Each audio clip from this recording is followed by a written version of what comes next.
the network for the AV industry. What are you listening to? This This is AV. This is AVNation. This is AVNation. This is a Women in AV podcast with AVNation TV, Women of Color and Diversity. Welcome, everybody. My name is Jennifer Willard with the Women in AV, and I'm so pleased to have you join us today. We have two of the most fabulous guests. We've been wanting to have this podcast for a long time, and we're going to talk about diversity, women of color, and what that all means for the AV industry. So I'm really thrilled to welcome with us today Alexis LeBroy. Hi, Alexis. Hi, Jennifer. Thanks for having me. How are you? I'm so excited to have you. I'm doing great. Thanks. Perfect. Alexis, for folks that don't know, she was our first Woman in AV inaugural Mentor Award winner in 2012 when we gave that out at Infocom Orlando. So we've known each other a long time, and that was when you were with AVI SPL. I was, yes. Mm-hmm. Yeah, that's fantastic. That was really great. I was so excited to see you win that because, it was just as somebody like, sometimes it's like, you see like certain people that like, or like, are on social or things like that. And it was just so exciting to see that people really got into that and, how much you did with the mentoring and really giving back to your community. And, you've done that throughout the years, so we'll get into that with the diversity and things like that. Right. But I was so excited. Great. And even more, I'm excited for the first time meeting her. We have Charmaine Torella, and she is a manager at WAVEx with their managed services. So hi, Charmaine, how are you? Hi, Jennifer. I'm doing very well, thank you. Great. We're so excited to have you. And, something really awesome about you that, I can't wait to hear more about is that you are the chairperson of the newly launched in 2018 AVIXA Diversity Council. Yes, that is correct. Newly launched in 2018, going strong with a lot of things that we're doing. So I'm excited to tell it all. Yes, that's great. That's really one of, if, as I understand it, that really is the first industry-wide, diversity initiative that we've really had. So I'm really looking forward to everybody like hearing more about it and, what your goals and your missions are and things like that. So great. Let's go. Let's get into it. All right. Diversity. One of the things that's really interesting as a commercial integrator, they have, put out for the last couple of years, diversity and things like that. We've had the Women in AV since 2011 and kind of created our own female sort of movement, but diversity hasn't, just across all of high tech and technology, hasn't really been, sort of a forefront priority for a lot of people until these last couple of years. And so Commercial Integrator, who's a magazine in our industry, has actually worked with NSCA the last couple of years to put out some statistics, not just only about like gender, but, about race and, different kinds of age and things like that in our industry to sort of get the feel of the state of the AV and what it is. And I don't think that the statistics are really kind of surprising, but, we're very white male dominated, mid 40s to 50s. So that's kind of the prevailing demographic that we have in our industry. So I just really would love to hear from both of you, just first and foremost, how was it that you got into the AV industry, and what is it about technology that, really, excited you and brought you to a place where, typically speaking, both from, a gender, but also from, a minority perspective, that's not necessarily something that's across the board. So Alexis, why don't you start? Sure. For me, I started in the industry in live events. When I went to college, I worked. I was a theater major, and I never really wanted to be on stage. I always wanted to be hanging lights and setting up the sound. And this is before video was as prevalent, 20 almost years ago. Oh, But but you do meet one of the groups. Yeah. yes. I've had to kind of move with the times, but so I started in theater, and I just loved working behind the scenes. I did stage management. I did all that stuff, and I just loved it. So when I graduated, I looked for positions, and those positions seemed to take me into live events in hotels. So PSAV, Swank, AVISPL. I worked in live events for all of those companies, and from a technician to a director to sales, and the last 4 or 5 years or so, I made a switch into integration. So it's been different. It's been a journey, but it's been great.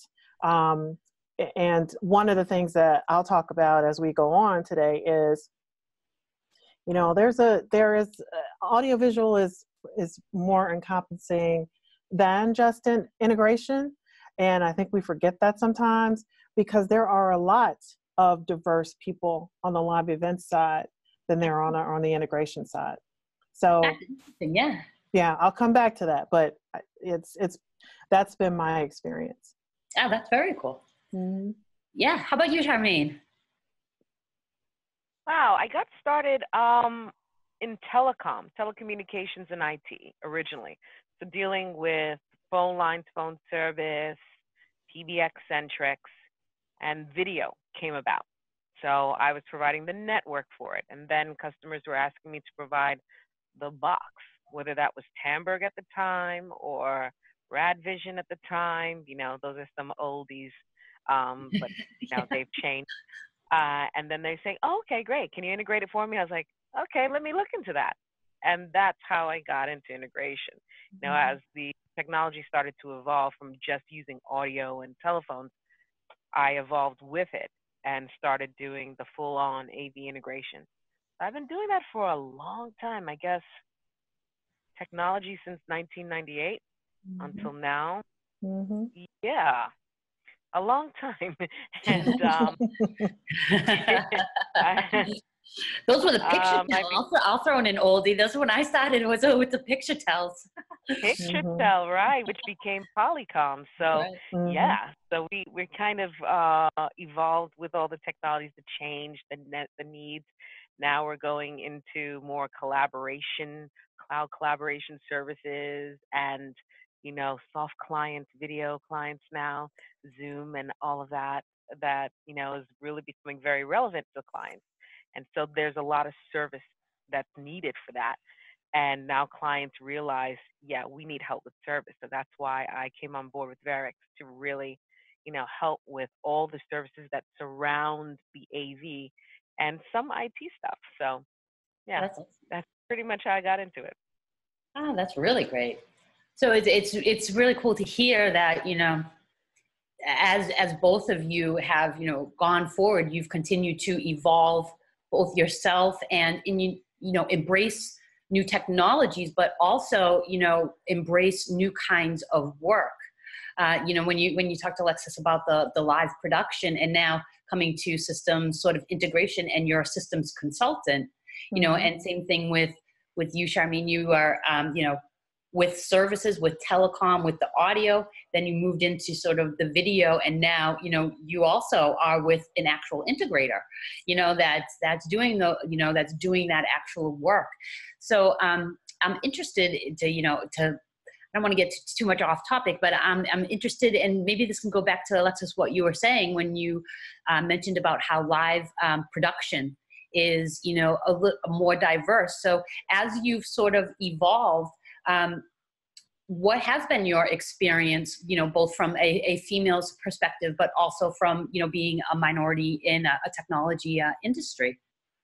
Sure. Well, I would say that when I started in live events, I graduated from high school, and the theater production teacher didn't want to teach the girls initially how to build flats and how to do, make the sets. And he didn't want us in the class, and we pushed him and pushed him and pushed him, and he finally caved. Somebody telling you no. Going over very well. When you're 16 or 17, you don't, you do, that was a long time ago, but so going from having that, where you're told no, you can't do something, there weren't that many of us in the industry, in the live events industry even, and I remember this is all old stuff, so I'm not going to go into that old story, but in live events, there started to be more and more women, at least, that were in that industry, and there were definitely more people of color in that industry.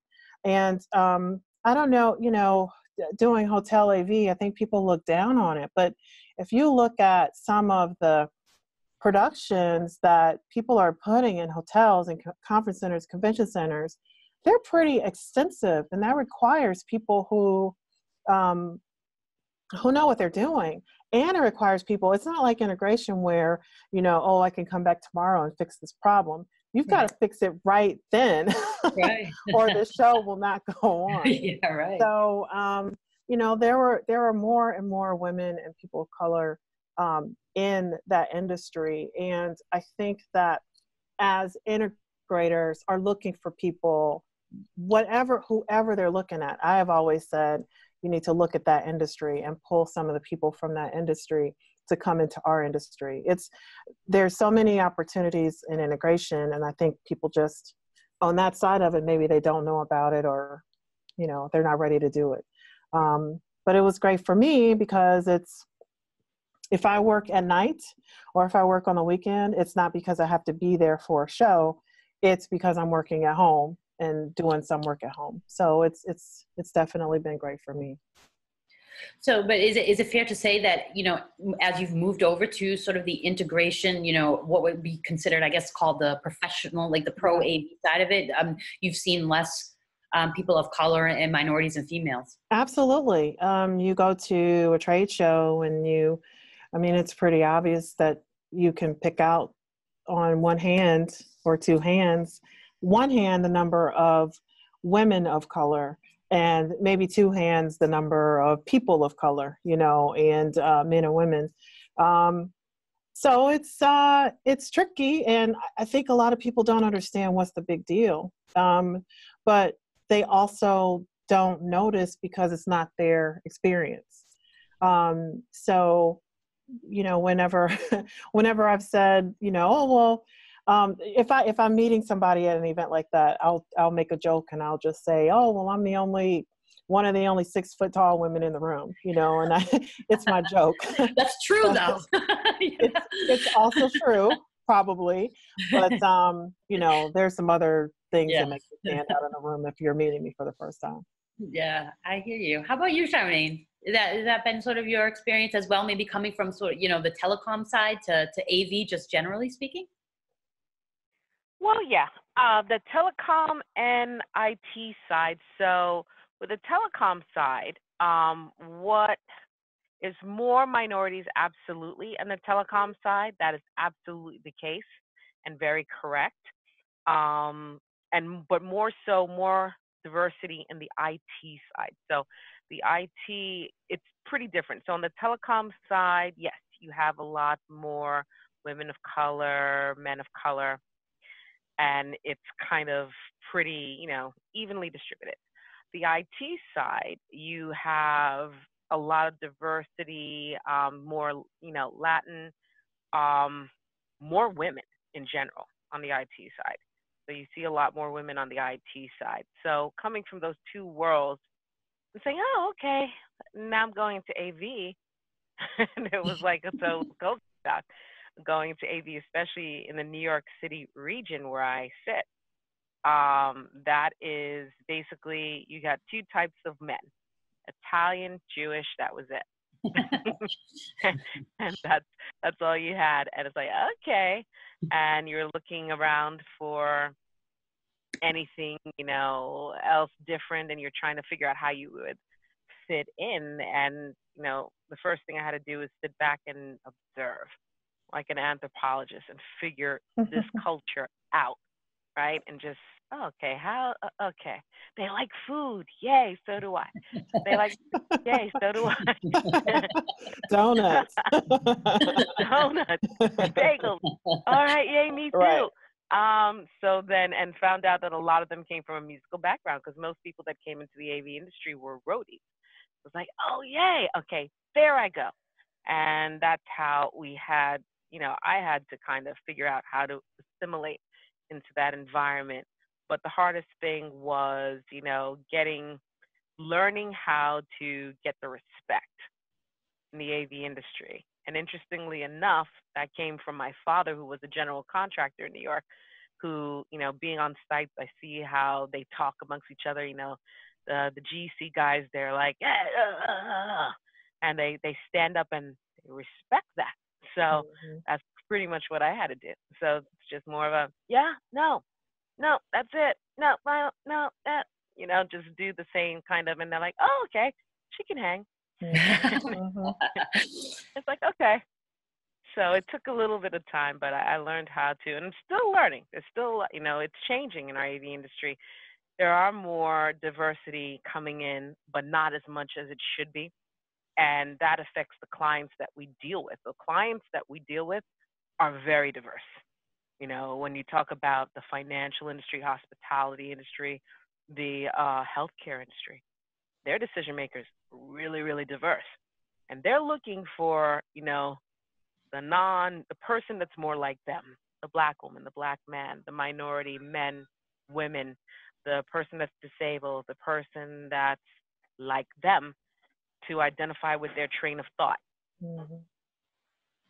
Yeah, you're agreeing, Alexis.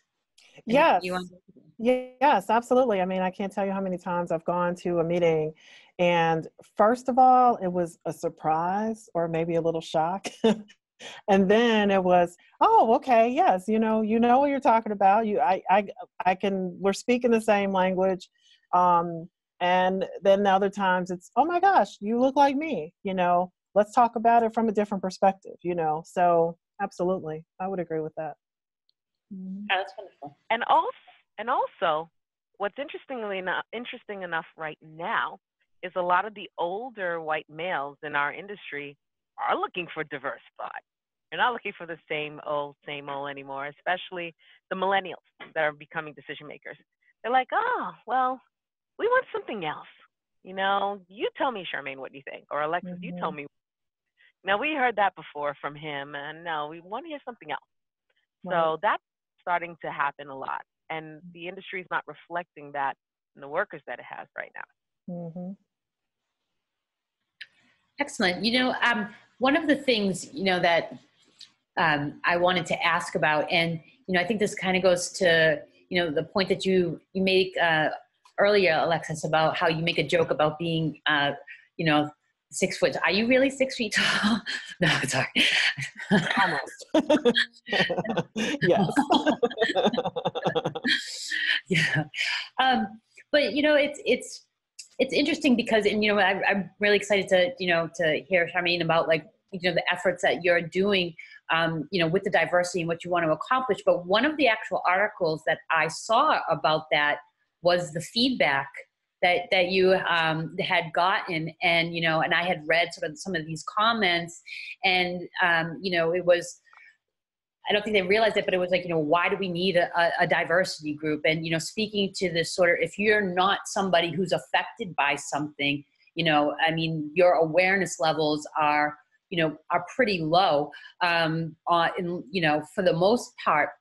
I think, in my mind, when I read something like that, I want to give somebody the benefit of the doubt and, say, well, thank you you just made exactly the point as to why we need a diversity council, because you don't really sort of that's not a priority for you of understanding things.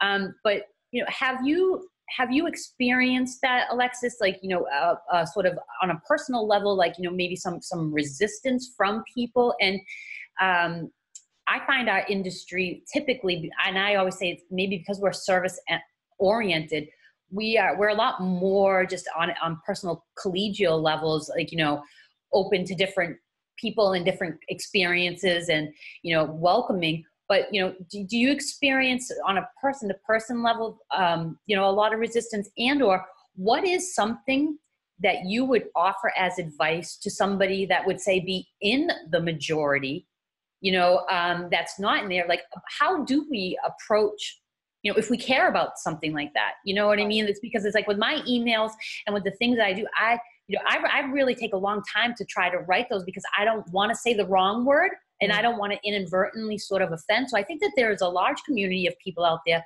that really might care about these issues.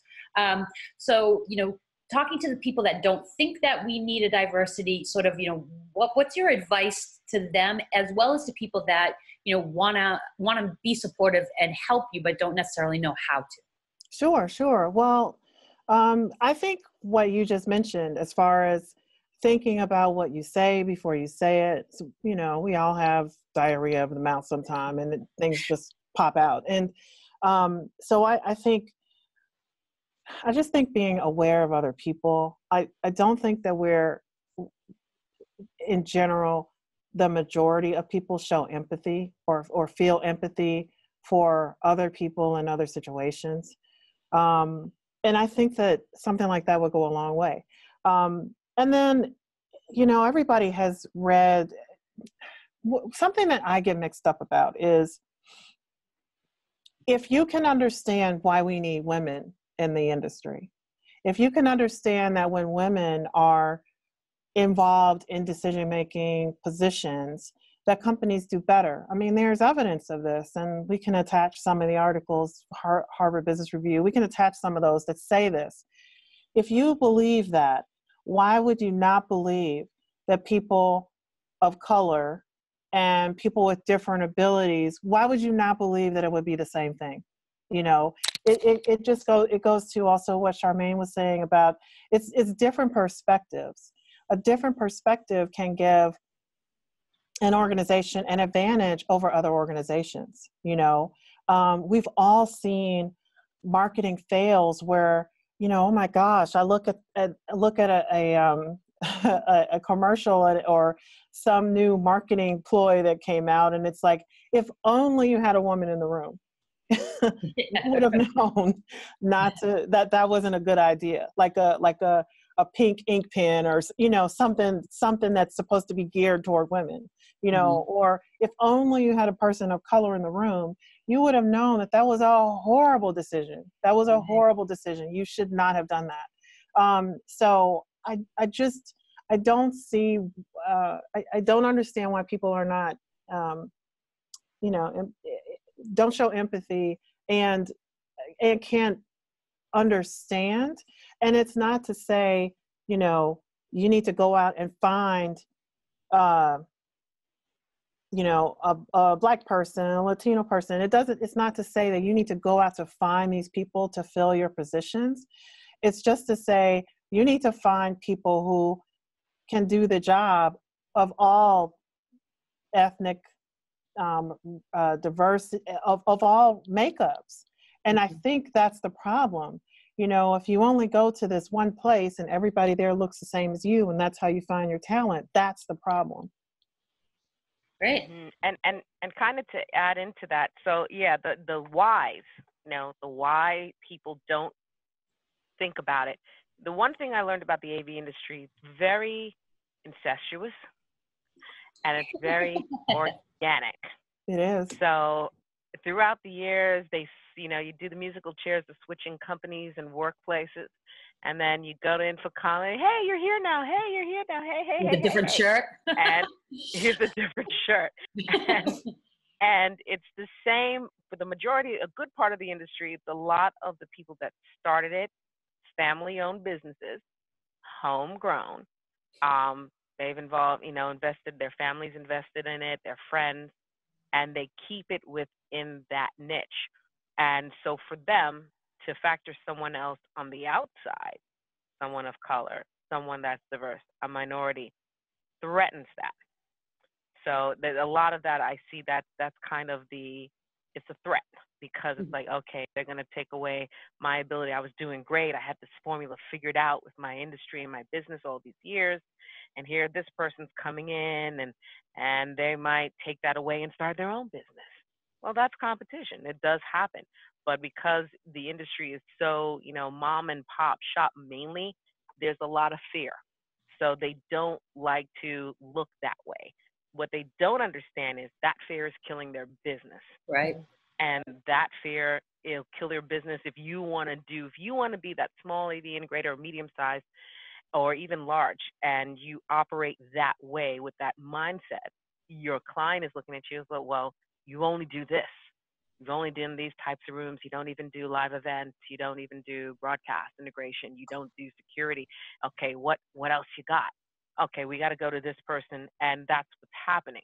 They're looking for the companies that have the diversity, the people with the diverse background. Like I said, telecom and IT, and as Alexis said, live events.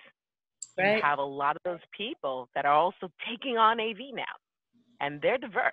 Mm-hmm. So all they have to do is just reach their hands and take AV on, and it's over for a lot of these other companies if they don't reach for these diverse people with that diverse talent and knowledge.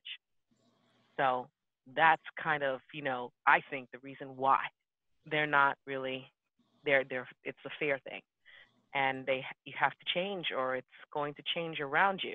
Like Picturetel went to Polycom and Cisco bought out Tamberg. And then RadVision is somewhere, but not really there. But, it changes just like the technology changes. The business models are changing. Excellent. Yeah, I fully agree. And, one of I find that just, sort of generally speaking, a lot of the things I've been thinking, about recently, with where you see all of these gaming types of, applications, and you see these streaming services, and, a company like Teledocs, for me, it's like, it's such a big thing because they're doing mobile app delivery of the patient care.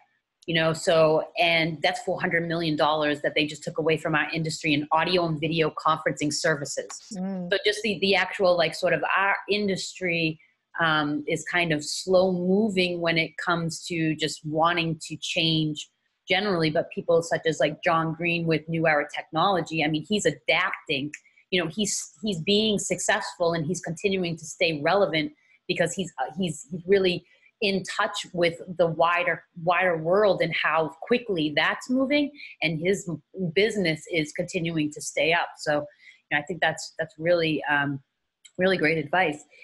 Kind of, switching then sort of a little bit to the other side, from somebody, that is, a woman and or a minority, that's looking at getting involved in, a career in AV, when they sort of look at the industry and, to the point, sort of been making throughout, it's like, well, okay, I see one person like me, or, another, like, what is it that we as an industry can do to, really sort of reach out to more women of color, more minorities? I know that we have like some programs, that are starting with, NSCA, and then AVIXA has, an internship program and things like that.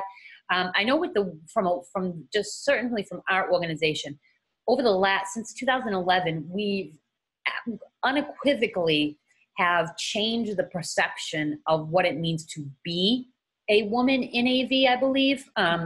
We can go back to the booth babes that, now we have, I call them booth dudes. Like this last year's show, I was so thrilled that we had like a dude that was dressed up, So we've definitely moved that needle, but even like, according to like CI, and I think it was just on the integrator side, like we're still hovering around 12% women, which I thought maybe we have even a little bit more than that. So, how as an industry are we going to, and I don't know if you wanted to start talking about like the Diversity Council, but just generally sort of speaking, what are some of the things that we can do to really reach out?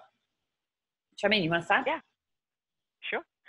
Like a lot of things that we're working on in the Diversity Council in order to reach out is we have three main agendas, right? To make it more advantageous for minorities to come to us and say, yeah, we want to be a part of this. We have the Education Mentorship Committee within the council, which is really helping us to, develop the guidelines, the right educational path, so that we can, send that out to tech schools, not just tech schools, adults who are working in other industries that might be in a roadblock or stuck and not going anywhere, to kind of reach out to the people who work at electronic stores like Best Buy. I mean, they're good candidates to come into our industry and really just, take on this education, which is not really formalized. That's the other thing. They're not going to have to spend a ton of money as you would if you had to go to a university. It's just having the direction of what do I have to learn to be in this industry. So that's what we're working on with that education mentoring committee, and helping to mentor those people as to, okay, you should certify in this, you should certify in this DSP, in this control, and learn this. So we're working on that right now. The second committee we have is the communications outreach, in which we're looking to, we're developing our communications now, but we're outreaching on LinkedIn and also outreaching through our network. So within our council, other councils like the Women's Council, the Young Professionals Council members, they're also part of those members that are also part of our council. So networking within networking in those councils is what we've been doing a lot of lately, which is really getting the word out and actually getting us more membership and more client membership. That's the big thing.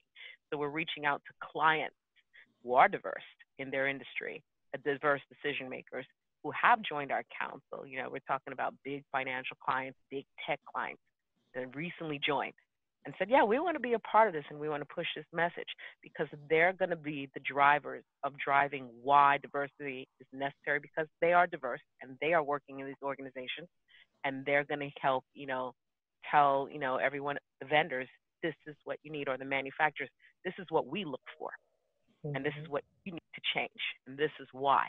And that's going to be part of the April 2019 event. And then the event sponsorship committee, which Alexis LeBroy is on that committee. And so she's driving, yes, kudos, girl. Okay. Lexis is putting in work with the other members of the committee, but serious work on coming up. We've been doing events recently, and they've been coming up so quickly and organically. We haven't had enough time to even communicate them until after the fact. Like the first event we did was hosted at WAVEx for Lincoln Tech in New Jersey, where we brought those students before they, before 6 months before graduation, to kind of show them how AV works and do the tour. And then the Fun in the Sign event, which was a collaboration with the Women's Council and the Women of Digital Signage that we had in New York City about a month ago. And, there's just, and now the one that's coming up in the UK with Kevin McLaughlin, who's also part of the council, who's going to do that with Sennheiser on hearing impaired technology and the importance of that for your, your work environment. There's a lot more people who have a disability that AV doesn't work to their advantage, right? And it leaves them out. So he speaks to that and, to the clients and manufacturers, and why we need to focus on that. So that committee, the event sponsorship, all the committees, that's what we've been doing so far. But we only started in June 2018. So we wanted to make sure that when we really do start push out with a bang. So by January 2019, you're going to see a lot more communication on everything. Programs, scholarship programs, we're looking into that as well. So things and doing the outreach, we have over 150 members globally so far. And we're talking globally. We're talking in Europe, in Australia, in India. And that's just members of the council. Yes. And can anybody in the industry be a member of the council? Yes. Anyone in the industry could be, even outside the industry. We have a few IT people who are not even part of AV that are part of our council, because they're interested. They work together a lot with the AV, world. IT decision makers work a lot with AV people. So we have some IT clients that are part of our council. It's like, yeah, we want to be a part of this, because we want to talk about autism. We want to talk about Black women. We want to talk about Asian workers in AV. They have, initiatives also that they're adding to the pile.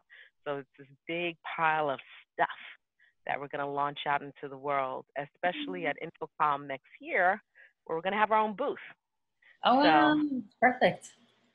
Yes. 2019 is And going to we're be gonna busy for you. yeah.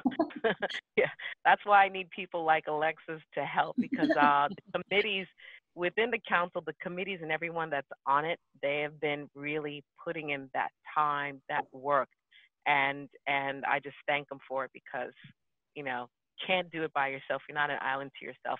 And the way we work in the council, we work collectively. One of the beautiful things that I love is that we work collectively. And in the beginning, there was some trepidation, because, you're dealing with diverse backgrounds that don't understand each other necessarily all the time. So people are saying, well, why don't we do it this way? And the women's, I said, yeah, but you got to think about the minority men. They're like, yeah, okay. And they're learning. We're learning with each other, what's important to each diversity group. That's a beautiful thing when you are together, and then you're putting a message out and you're working on things. The committees, if you look at them, they're diverse within themselves, each committee. So you have a diverse group of people in each committee, and the council is diverse, working on these different projects and activities together. That's what the world, optimally is what we want to go for, right? So it makes you feel good. It makes you feel good to be involved in something like that, where there are people from lots of different backgrounds, and we are working together. And Charmaine is not going to toot her horn, so I will. She's an amazing leader of the Diversity Council. She keeps us all together, and she keeps us all focused and running smoothly and on task. So I just want to make sure that we say that out loud too. So she's amazing. Amazing. Stop. I mean, it's such a short time, and I think that the people that are involved in the group, more people outside of the council are going to see the things that we're doing, like you said, for 2019. But I think,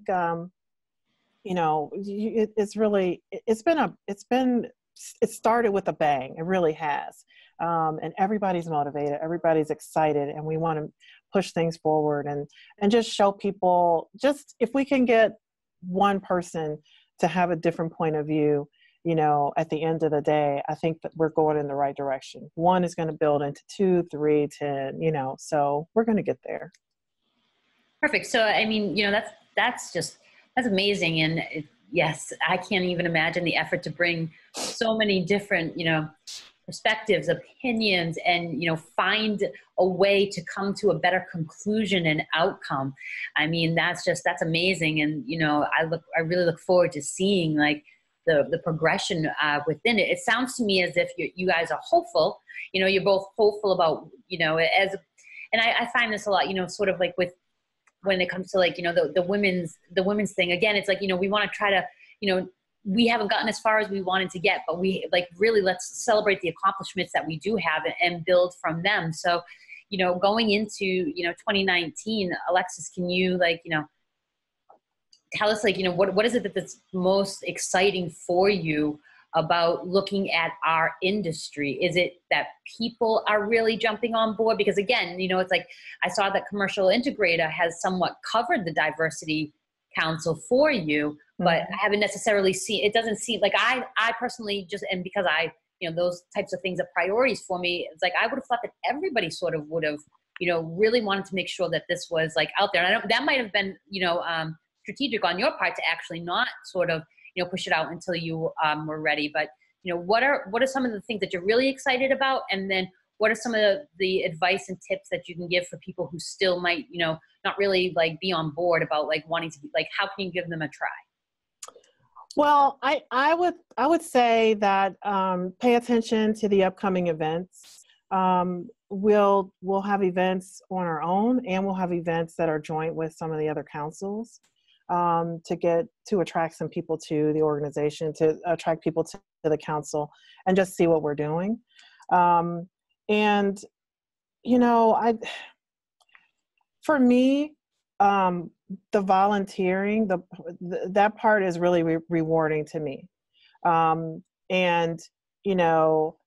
may have a crappy month, but I went to a great event and I met some new people. So next month's going to be better. So the volunteering is really rewarding to me. And I think that if there are people who want to have a better connection to our industry, who want to practice their leadership skills, who want to be involved in an organization, in a group that's supportive, and we have a common goal, and we'll keep working until we reach that goal. Then I think the Diversity Council will be a great fit for them. I would say that, I can't speak for Charmaine, but I can say that there have been a few of the press folks in the industry who have told me that when they started covering this topic, they got so much pushback that they stopped. Really? Yeah. So that's disappointing to me in 2018. There are a lot of other things that are disappointing in 2018, but this is something that it does make me hopeful. It does make me hopeful, and it gives me a goal. And like I said, if we can get a few people to just change their minds. And again, it's not about, I'm not saying hire this person, whether they're skilled or not. I'm saying open your eyes and hire multiple people who are skilled and who can do what you need to do. They're going to attract other business for you. They're going to give you a different perspective, and maybe open up some business, a different business model that you hadn't thought of before. Awesome. Yeah, I concur with a lot of that. And to add to that, there are a lot of people who, when this council came out, there's a lot more pushback than people even realize. Mm-hmm. That happened when we first started. So believe me, we've been battling. I mean, like you said, in 2018, it's just so surprising that it is, and it I guess it is, but it's not, for a lot of guys. I think, to the point of, the resistance to change, feeling that you may lose something, by opening yourself up. I think that's probably, whether it's in the technology industry or just in life, across the board, that's, sort of that mentality that we have to work on, for folks. But mm-hmm. Yeah, it is and it isn't, but we received a lot of pushback in places you wouldn't even believe me if I told you, but I won't. I believe you. Yeah, so it's like, really? It's like, okay, so what we really do is we kind of drive through it. The good thing is, a lot of the feedback we're getting is, people have told me at Avixa, they're like, wow, you guys are really moving pretty fast. Mm-hmm. And I said, how fast? They're like, faster than most of the other councils that started before you. And I said, and they said, why? And kudos to them, because we have a lot of requests of Avixa and they support us. And it's really fast. And it's a pace that they're just, they're keeping up with us and the things that we're getting done. And they asked, why is that? And I say, well, because this is how long it's been that people have been thirsting and hungering for this. Right. That's why it's so fast. People who are part of the council are like, oh, finally, it's here. Okay, we've been waiting long enough. We can't hold back. Mm-hmm. And they're just, now it's unleashed. That energy has been held back for such a long time. Like, finally, this is, a lot of people, this made me want to stay in AV, because a lot of people were going to leave or have left.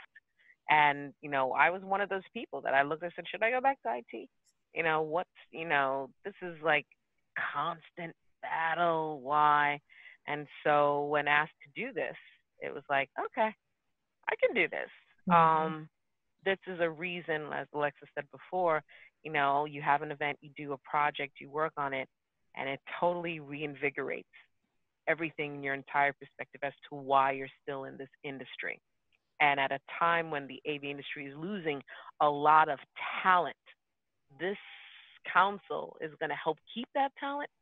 And if they listen to us and heed our message and try to learn about it, We'll help them get talent they didn't expect that would benefit them. So that's what it's going to do.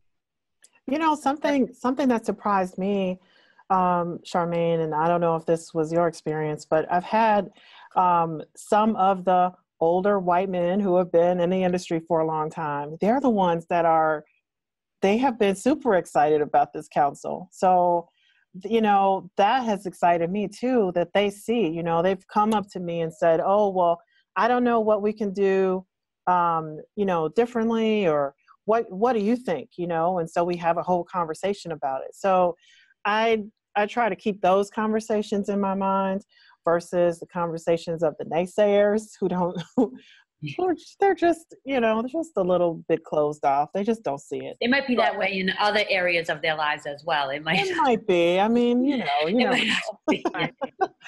But for keep those wins, make those wins. Yeah, because there are amazing people. Go ahead. Mm-hmm. For me, the positive feedback I get is actually from the millennials. Mm. The millennials are the ones that are really, yeah, that's right, man. Yeah, let's go.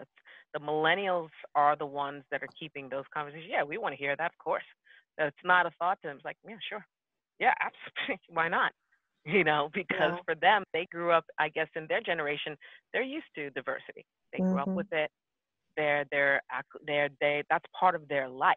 So for them, it's like, yeah, like, duh, you know, come on, you know. So it's the millennials that I've been getting a lot of the positive feedbacks. And we have a good amount of millennials on our council also of the white persuasion. They're like, yeah, let's go. So they have been really a big driving force, and they're really gung-ho too. They're like, yeah, okay, let's do it.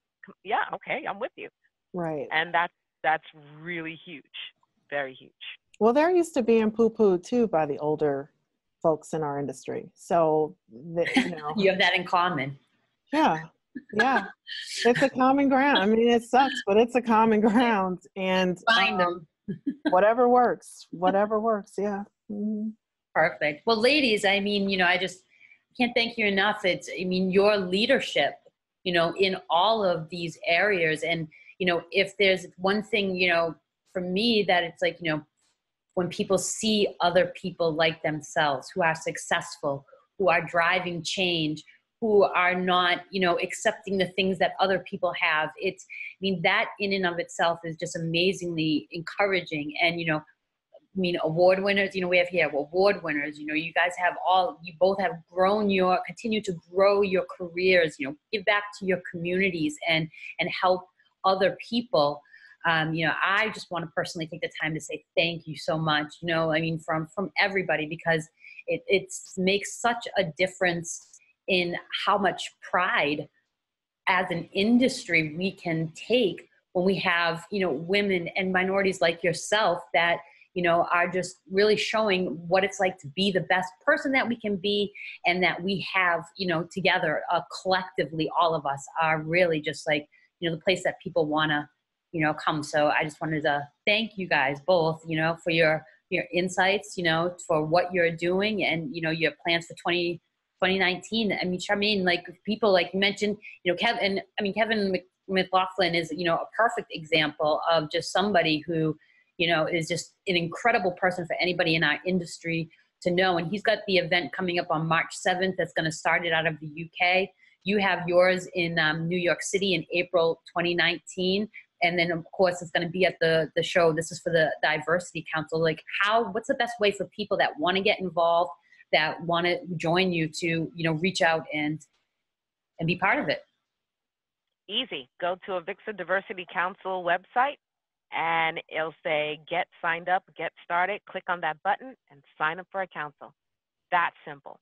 That's the easiest way. If not, harass me on LinkedIn. That works too.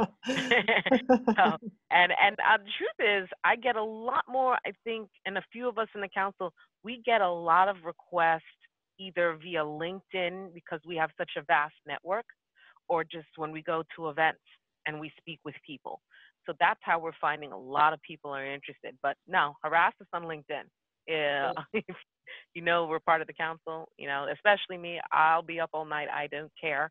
I will reply to everybody. I will always do it and tell you what we're doing, how to get started, and reach out to you. So Perfect. Thanks. And then Alexis, one of the things that, we cannot fail to mention, you have your DC AVIXA Women's Council that you also lead in your spare time. Right. We didn't even get to talk about being AV farmers.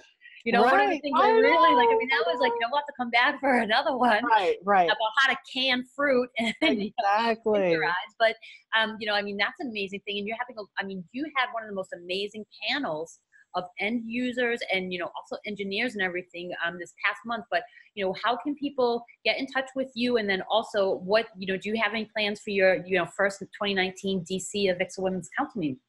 Yeah, sure. So we're planning an event for the end of January. I don't have a date yet.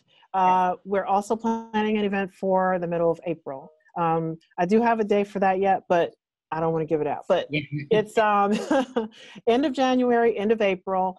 And we're working on those. And so I'll send out some save the dates as soon as we get some more details. But we have some exciting things coming up for that. And so it's been cool having the events here in the DC area and all over everywhere. I know we've the panel in the beginning of last month. It was amazing, and everybody in the room just was. They just said, one of the ladies that left the event, she said, oh my God, I feel like I could fly after being in this room. Oh, that's awesome. And I said, that is the best. That's why I do what I do. That is why we do this. Yeah. So it just, if it picks her up for a few more. Let me start singing "I Believe I Can Fly" because I'm going to do it. Yeah. It made me feel so good. So it's great to be involved in that too. Mm-hmm. Perfect.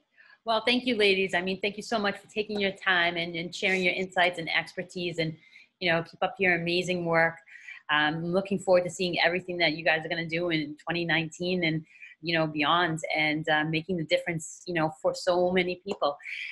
So thank you so much, and, have a wonderful, happy holiday. Thanks, Jennifer. You do the same. Thanks so much for having us. Yeah. And I hope to meet you soon in person. I don't know. If you're coming around my area, but let me know when you do. Yeah, perfect. Absolutely. I'm so thrilled to have at least met you finally, Charmaine, and, really just amazing work on, it's, whatever we can do to support you. We're certainly here. Thank you. Thank you so much, ladies, for joining us. And, we're really excited for you and all the things that you have coming up in 2019. And, thanks for everybody for tuning in. We wanted to wish you a very happy holiday, from the women in AV. And you can check this out and other AVNation TV podcasts, news, and blogs on www.avnation.tv. And we'll look forward to seeing you in 2019 with some more fantastic news and updates. Take care.